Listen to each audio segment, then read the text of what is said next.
अंकित त्यागी हमारे साथ जुड़ गए, हमारे सहयोगी इजराइल से लगातार अपडेट आपके लिए पहुंचा रहे हैं। तेल अवीव से हमारे साथ जुड़े हुए हैं। अंकित, जरा बताइए क्या स्थिति वहां पर फिलहाल है। रात हमने आपकी रिपोर्ट देखी, कैसे सायरन वहां पर बजते रहे। जरा फिलहाल के हालात जरा दिखाइए हमें, क्या वहां चल रहा है। देखिए, सबसे पहले मैं आपको बताना चाहूंगा इस वक्त सुबह के यहाँ पर करीब 7:30 पौने 8 का वक्त है और मैं जहाँ पर खड़ा हूँ ये आपको भारत का झंडा दिखाई पड़ रहा होगा मेरे पीछे। ये भारत की एम्बेसी है तेल अवीव में। कल से यहाँ पर जो लोग हैं इजराइल में जो भारतीय रहते हैं उनकी इवैक्यूएशन का जो काम है वो यहाँ पे चल रहा है। ऑपरेशन सिंधु के तहत कल करीब 4 से 5 बसेस में लोगों को लैंड रूट से यहाँ से भेजा गया था। अभी हमें बताया गया है कि एक और बैच जो है, जरा मैं कैमरा टर्न करता हूं और आपको दिखाता हूं, एक और बैच जो हिंदुस्तानियों का है वो यहां से जाएगा। यहां पर थोड़ी देर में लोग आने शुरू होंगे और करीब 8:30 बजे एक और बस से लोगों को यहां से निकाला जाएगा लैंड रूट के जरिए और उन्हें भेजा जाएगा। आप यहां पर देख सकते हैं ये इंडियन एम्बेसी है तेल अवीव में और यहां पे अधिकारी जो है वो बाहर लोगों को रिसीव करने के लिए खड़े हुए हैं और जैसे जैसे करके लोग आने शुरू होंगे यहाँ पे एंट्री पॉइंट जो है वो बनाया गया है ऑपरेशन सिंधु के लिए। और मैं इसको जरा एक बार आपको दिखा देता हूँ इस बोर्ड को। और इसी रास्ते से लोग अंदर जाएंगे, उसके बाद प्रोसेस करके उन्हें लैंड रूट से यहाँ से निकालने की जो है वो कोशिश जो भारत सरकार कर रही है वो की जाएगी। जॉर्डन और इजिप्ट के रास्ते ऐसा बताया गया है कि लोगों को निकाला जा रहा है। कल भी करीब यहाँ से 4 से 5 बसेस में लोग गए थे। एक बैच जो है वो आज सुबह भी यहाँ से निकला है और एक और बैच जो है वो अभी कुछ देर में यहाँ से निकलने वाला है, उसकी तैयारी की जा रही है। कुल मिला के करीब 300 लोगों को अभी तक जो इजराइल में भारतीय रहते हैं जिनको यहाँ से जाना है उन लोगों को यहाँ से निकाल दिया गया है। कुछ देर पहले एक बस गई थी और अब एक और बस अभी यहाँ पर आएगी। तो ऑपरेशन सिंधु एक तरफ ईरान से जिस तरीके से लोगों को निकाला जा रहा है, दूसरी तरफ यहाँ पर भी जिन लोगों को इजराइल से निकलना है, क्योंकि कल जिस तरीके का हमला देखा गया था उसके बाद काफी लोगों में चिंता भी थी और उसके मद्देनजर अब यहाँ पर एक एक करके जो भारतीय यहाँ से निकलना चाहते हैं उनको भारत सरकार इजराइल से लेकर जाने की कोशिश कर रही है। रास्ता क्या होगा, यहाँ से आप सीधे बस के रास्ते जॉर्डन जाएंगे। जॉर्डन में जो राजधानी है अमान से वहां पर हवाई जहाज में बैठाकर और उसके बाद लोगों को भेजा जाएगा नई दिल्ली तक। इजिप्ट का भी जो लैंड रूट है उसका भी इस्तेमाल किया जा रहा है। वहां पे भी लैंड रूट से इजिप्ट जाने के बाद वहां पर हवाई जहाज का प्रबंध है जिससे लोग जो है वो सकुशल भारत पहुंचने की इस वक्त कोशिश में है। बिल्कुल अंकित, बहुत महत्वपूर्ण जानकारी आपने यहाँ पर दी है कि यहाँ पर जॉर्डन और इजिप्ट के रास्ते सड़क रूट से यहाँ पर भारतीयों को निकालने की कोशिश यहाँ पर हो रही है इजराइल से। बहुत संक्षिप्त में यहाँ पर अंकित अगर आप बता पाएं कि वहां पर हालात कैसे हैं, क्योंकि काफी कुछ सामान्य लग रहा है आपके पीछे। लगातार हमले ईरान की तरफ से हो रहे हैं उसके बावजूद भी। दाबिश, अगर आप देख पा रहे हैं तो जो इंडियंस हैं अभी यहाँ पर ये जो दूसरे बैच के लिए लोग जो है उनका आना शुरू हो गया है।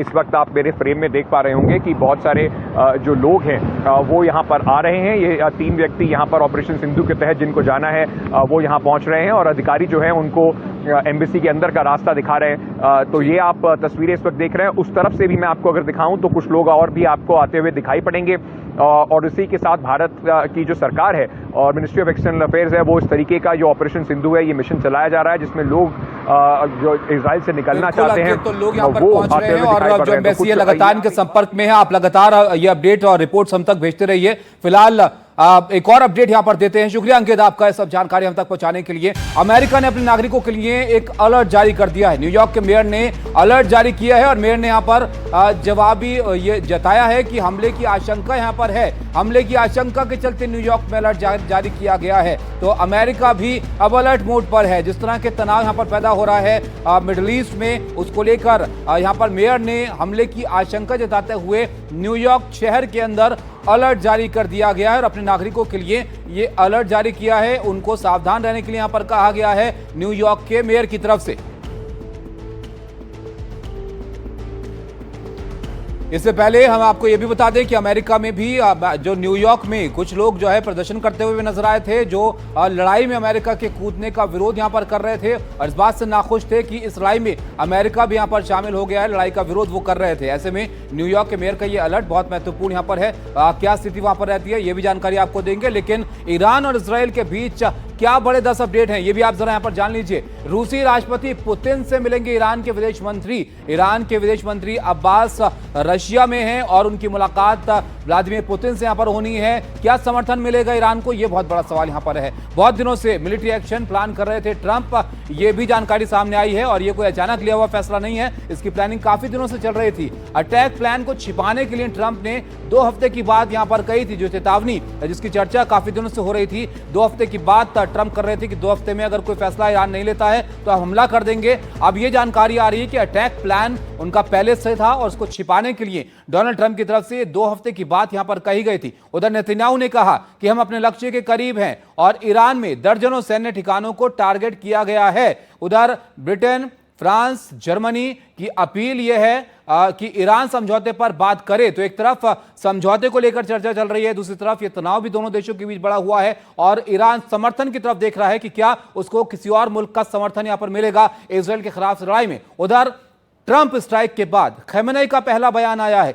ईरान के जो सर्वोच्च नेता हैं, सर्वोच्च लीडर हैं खamenei, वो क्या कह रहे हैं? इजराइल ने बहुत बड़ी गलती कर दी है। वो इजराइल को फिर से चेता रहे हैं यहां पर, इजराइल ने बड़ा अपराध यहां पर किया है और अभी हमारा जवाबी एक्शन जारी है और आगे भी इस अपराध की सजा मिलेगी। आयतुल्लाह खamenei का ये बड़ा यहां पर बयान है और स्ट्राइक के बाद खamenei का ये पहला बयान है जिसमें सीधा चेतावनी यहां पर इजराइल को दे रहे हैं और सीधे चेतावनी देते हुए वो कह रहे हैं कि दुश्मन को इसका जवाब मिलेगा और हमारी जवाबी एक्शन यहां पर आगे जारी रहेगा और आगे भी अपराध की सजा वो देते रहेंगे। तो ईरान पीछे हटने को यहां पर तैयार नहीं है। अमेरिका के दखल के बावजूद भी ईरान की जो जिस तरह की प्रतिक्रिया है उससे कहीं भी ऐसा नहीं लग रहा है कि उसका कोई असर ईरान पर यहां पर हुआ है और ये तनाव लगातार यहां पर बना हुआ है। तो ये जो स्थिति है वो फिलहाल यहां पर नजर आ रही है, जिसको लेकर नजर इस बात पर है कि क्या कोई बातचीत यहां पर हो पाती है। सांतेश जी हमारे साथ हैं, विदेश मामलों के जानकार हैं।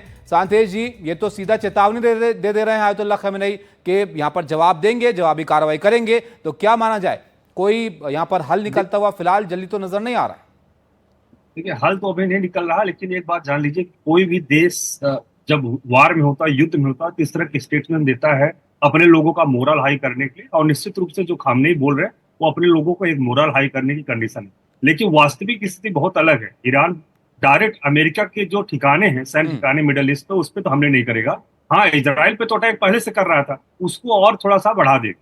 जो पिछले कल आप देखे होंगे 3 जगह B2 बम्बर जब गिराए वहां पे बम, उसके बाद वो रिटेलिएशन में इजराइल पर अटैक किया, 40 मिसाइल भेजा। तो कहीं न कहीं उसका लड़ाई का जो फोकस होगा, जो केंद्र होगा, वो इजराइल होगा, न कि अमेरिका के ठिकाने। लेकिन यहाँ पे उसकी ताकत तब और बढ़ जाएगी जब वहां पर रसिया शामिल हो जाएगा और चाइना शामिल हो जाएगा। लेकिन आपको लगता अभी है आप कि वो देखिए शामिल इजराइल होंगे? को, इस पर आप बताइएगा यहाँ पर। और क्या जी, अमेरिका को नजरअंदाज करके वो लड़ाई अकेले यहाँ पर इजराइल से लड़ सकता है? अभी क्या ऐसे हालात यहाँ पर हैं, इस पर भी आप बताइएगा। लेकिन खिवराज जी, जरा ये बताइए कि इजराइल जिसने सब शुरुआत की पूरे एक्शन की, सीधा ईरान पर हमला यहां पर कर दिया, अब लग रहा है कि उसकी निर्भरता अमेरिका की तरफ यहां पर ज्यादा दिख रही है। जिस तरह की बेंजामिन नेतन्याहू यहां पर समर्थन की बात कर रहे हैं अमेरिका के, और जो नुकसान यहां पर हुआ है वो इजराइल जो है वो यहां पर ईरान की मिसाइलों को नहीं रोक पा रहा है। ऐसे हालात क्या आपको लग रहे हैं? ताबिर साहब, इसकी शुरुआत इजराइल ने उतनी नहीं की है जितनी हमें दिख रही है इस घटना में। इजराइल के खिलाफ ईरान का जो एक तरह से कहिए हमला है वो 7 अक्टूबर 2023 से शुरू होता है। आप याद करिए, जब 2023 में हमास का हमला होता है तो हिजबुल्ला भी उत्तरी दिशा से लेबनान से इजराइल पे लगातार रॉकेट दागता है। और इजराइल ने उस समय कहा भी था कि भाई हमें हिजबुल्ला से और लेबनान पे इजराइल का कोई कब्जा भी नहीं है। तो हिजबुल्ला की जो लड़ाई है, लेबनान से इजराइल ने विड्रॉ कर लिया था 2000 में। तो 2000 के बाद लेबनान की किसी जमीन पे इजराइल का कब्जा नहीं है। पर जो हिजबुल्ला के जो हमले थे और फिर हुतीज के जो हमले थे, हुतीज ने अमेरिका के साथ तो समझौता कर लिया कि हम आपके सामान को नुकसान नहीं पहुंचाएंगे जो समंदर के जहाज जाता है, पर इजराइल के खिलाफ उन्होंने लड़ाई जारी रखी। तो ये थोड़ा पेचीदा है कि ईरान इसमें विक्टिम है या कौन इसमें एग्रेसर है, सीधे सीधे। लेकिन पेचीदगी के बीच एक बात और यहां पर आप बताइएगा, संक्षिप्त में बताइएगा कि अब इजराइल के लिए वे आउट क्या है? जो टारगेट लेकर ये नेतन्याहू इस जंग में कूदे थे, वो टारगेट तो कोई भी अचीव होते हुए नहीं दिख रहे हैं और ना ही ईरान पीछे होता हुआ दिख रहा है। देखिए, एक टारगेट बहुत बड़ा अचीव हो गया है कि ईरान का जो न्यूक्लियर प्रोग्राम है वो सीरियसली डैमेज है। अब वो कितने साल में वो उसको वापस बना पाएंगे, अगर वो वापस बनाने की जिद करेंगे या नहीं करेंगे, वो देखने वाली बात होगी। पर इसराइल का एक सबसे बड़ा मकसद हासिल हुआ है। इसराइल की एक जो दूसरी लालसा है, जो कि बड़ा लालच है उनका, कि वहां रिजीम चेंज हो जाए, वो तो मतलब बड़ा, मतलब एक तो मुश्किल भी काम है और एक बेजा भी, मतलब एक तरह से मांग है कि वहां हम रिजीम चेंज करेंगे। जी। इसमें ट्रम्प का कोई इंटरेस्ट लगता नहीं है, भले ही वो कहते हों। इनडायरेक्टली देखिए, इशारा वो कर रहे हैं डोनाल्ड ट्रंप, लेकिन कहीं ना कहीं वो इशारा उन्होंने कर इशारा दिया है कि मेरे ख्याल से रिजीम अगर कुछ बेहतरी के लिए काम नहीं कर पा रही है तो उसको क्यों नहीं चेंज यहां पर हो जाना चाहिए। बहुत नहीं शुक्रिया आप नहीं दोनों का देखिए, हमारे साथ जुड़ने के लिए इस चर्चा में।